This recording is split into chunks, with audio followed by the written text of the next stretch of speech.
अब हम बात करते हैं कि सीपीयू की परफॉर्मेंस कौन कौन बढ़ाएगा। फैक्टर्स दो तीन तो आपके सामने पढ़ लिए ना हमने। अब हम जरा देखने का बात कर रहे हैं कि factors which increase CPU performance. जो हमने ऊपर पढ़े वो भी आ सकते हैं, सही है। बताएं भाई, पहला क्या होगा? Clock speed. Clock speed. बेहतरीन।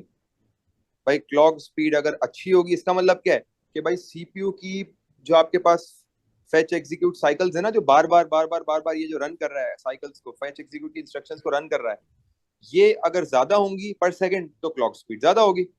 अगर क्लॉक स्पीड ज्यादा है सीपीयू की तो इसका मतलब क्या है, सीपीयू की परफॉर्मेंस अच्छी है ना। ये यूं समझ लो कि एक एथलीट का अगर स्टेमिना ज्यादा है तो उसकी परफॉर्मेंस अच्छी है। मैं अपनी बात करूं, अगर मेरा स्टेमिना अच्छा है तो मैं जिम में अच्छा परफॉर्म कर पाऊंगा ना। मैं अच्छी एक्सरसाइज कर पाऊंगा, मैं अच्छा रन कर पाऊंगा। तो ये सारी चीजें आप समझ लो। बस क्लॉक स्पीड को जो अगर ना याद आए तो क्लॉक स्पीड को आप याद रख लेना स्टेमिना की तरह। Stamina of CPU. ठीक है। जी भाई, दूसरा फैक्टर क्या हो सकता है? Cache memory. सही है, कैश मेमोरी, बिल्कुल सही है। भाई कैश मेमोरी होगी तो सीपीयू की परफॉर्मेंस अच्छी होगी। नहीं होगी तो थोड़ा सा टाइम ले लेगा। लेकिन क्योंकि वही बात है, हम वो फैक्टर्स देख रहे हैं जिससे परफॉर्मेंस बढ़ेगी। तो मल्टीपल कोर्स वगैरह भी तो। हाँ, अब आपके पास एक और चीज होती है, कोर्स। ये कोर्स क्या होते हैं?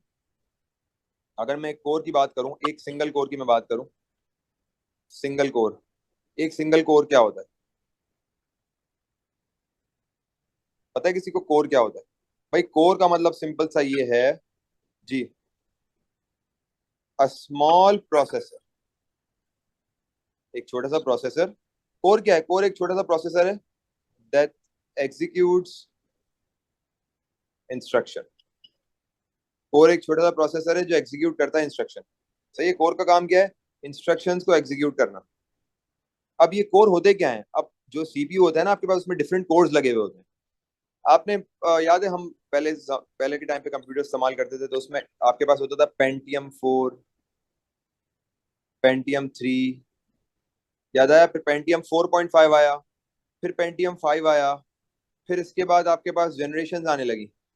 Generation 1, generation 2, generation 3। फिर इसके अंदर आने लगे डुअल कोर। फिर आया एक, पहले आता था मल्टी कोर, फिर आता था डुअल कोर। और मल्टी कोर से पहले भी सिंगल कोर आता था, single core, multi core, dual core. फिर आया क्वाड कोर। क्वाड कोर का मतलब क्या है? कितने कोर्स हो गए? चार। चार। 4 कोर्स हो गए ना। ठीक है। डुअल कोर का मतलब कितने कोर्स हैं? दो। दो। 2 कोर्स हैं। तो इस तरह कोर्स बढ़ते गए तो भाई अगर आपके सीपीयू में नंबर ऑफ कोर्स ज्यादा होंगे तो आपके सीपीयू की परफॉर्मेंस अच्छी होगी। तो इसका मतलब ये है कि अगर आपके सीपीयू में स्मॉल प्रोसेसर ज्यादा होंगे तो काम बढ़ जाएगा ना। मतलब फॉर एग्जांपल मैंने अपना काम अभी राइट नाउ, मैं आपको अगर बताऊं, अपनी बात करूं, तो पहले मैं खुद अकेला काम करता था ना, सारी चीजें सब कुछ खुद खुद सब कुछ खुद कर रहा था। रिकॉर्डिंग्स भी खुद अपलोड करना, टेस्ट भी खुद बनाना, इधर उधर भागना, टाइम ही नहीं मिल पा रहा। पढ़ाने का टाइम नहीं मिल पा रहा क्योंकि रिसोर्सेज बनाना, टेस्ट बनाना, क्विजेस बनाना, ये वो स्कूल के पेपर्स बनाना, चेक करना। फिर मैंने क्या किया, मैंने कहा यार अब मैं अकेला एज ए सिंगल काम कर रहा था, सिंगल प्रोसेसर काम कर रहा था। तो मैंने फिर एक असिस्टेंट हायर किया। मतलब मैंने एक अपने स्टूडेंट को कहा कि यार मैं आपको पे करूंगा, आप मेरे साथ काम करें। मैंने उसको हायर कर लिया। ठीक है। अब हम कितने बंदे हो गए? दो। 2 बंदे हो गए। ठीक है। अब हमारा काम डिवाइड हो गया। अब वो सारी चीजें सब देख रहा है, मैं पढ़ा रहा हूँ, वो सारी चीजें देख रहा है। फिर काम और बढ़ गया। फिर अल्हम्दुलिल्लाह काम बढ़ा बढ़ा बढ़ा, फिर मैंने एक और बंदा हायर किया। फिर कितने बंदे हो गए भाई अब? तीन। 3। काम अगेन डिवाइड हो गया, अब हमारे ऊपर बर्डन कम हो गया। अब अगर मैं अकेला सिर्फ टीचिंग भी कर रहा हूँ ना, तो सेकंड वाला फॉर एग्जांपल पेपर मेकिंग कर रहा है, पेपर सेटिंग कर रहा है।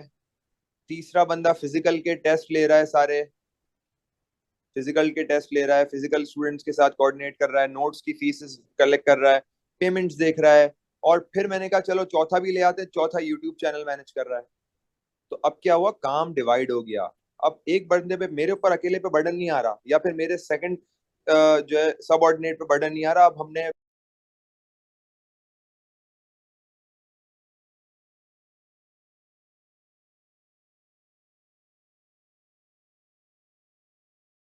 ठीक है ना, तो नंबर ऑफ कोर्स आपके पास इसमें आ जाता है। और चौथी चीज आपके पास आती है इसके अंदर, बस विद। ये चार फैक्टर्स हैं जो आपको याद रखने हैं सीपीयू की परफॉर्मेंस बढ़ाने के लिए। अब ये बस विद क्या होता है बताएगा कोई? किसी को पता है बस विद क्या होती है? सर जितनी ज्यादा बसेस होंगी। जितनी ज्यादा नहीं। सर जितनी उसकी चढ़ाई होगी, मतलब जितने वायर्स होंगे। हाँ, बस तो विद में बाई बेसिकली डायरेक्शनल, जितना नहीं, बाई डायरेक्शनल। नहीं, बस विद में का मतलब ये है कि आप सिंपल सिंपल एग्जांपल देखो भाई, एक बाइक पे कितने लोग बैठ सकते हैं? बाइक पे कितने लोग बैठ सकते हैं? एक। 6। वो तो अब उसे आपकी तरफ एक बैठ सकता है ना। यहाँ पे हमारे यहाँ दो भी बैठते हैं, तीन भी बैठते हैं, छह कहाँ बैठते हैं? क्या हो गया बाइक पे? एक सिंगल 70 बाइक या 125 बाइक पे कितने लोग बैठ सकते हैं? दो या तीन। तीन बैठ सकते हैं ना। दो बैठ। अब हम बात करते हैं कि एक बस है, बड़ी पब्लिक बस, उसमें कितने लोग बैठ सकते हैं भाई? 50। अच्छे खासे नंबर हो गए ना, मतलब 15 से लेके आपने बोला चलो 50 तक आप लोग बैठ सकते हो। तो बस ये समझ लो कैपेसिटी की बात हो रही है। जब बस विद है ना, बस विद में कैपेसिटी की बात हो रही है कि बस में डेटा ले जाने की कितनी कैपेसिटी है।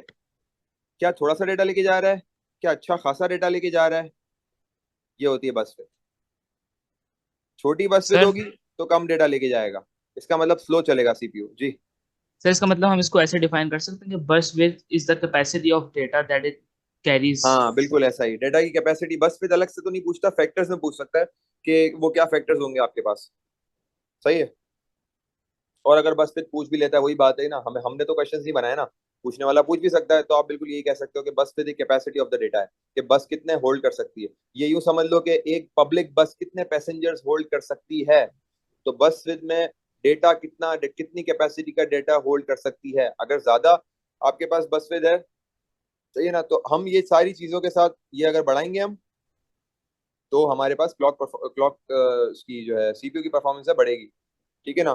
तो मैं यहाँ पे इंक्रीजिंग लिख देता हूँ, increasing factors which increase CPUs performance. तो इन सबको आप बढ़ाओगे, क्लॉक स्पीड बढ़ाओगे, कैश की मेमोरी बढ़ा दोगे, नंबर ऑफ कोर्स बढ़ा दोगे, 2 से 4 कर दिए, बस विद बढ़ा दोगे, तो आपकी सीपीयू की परफॉर्मेंस पे इफेक्ट आएगा।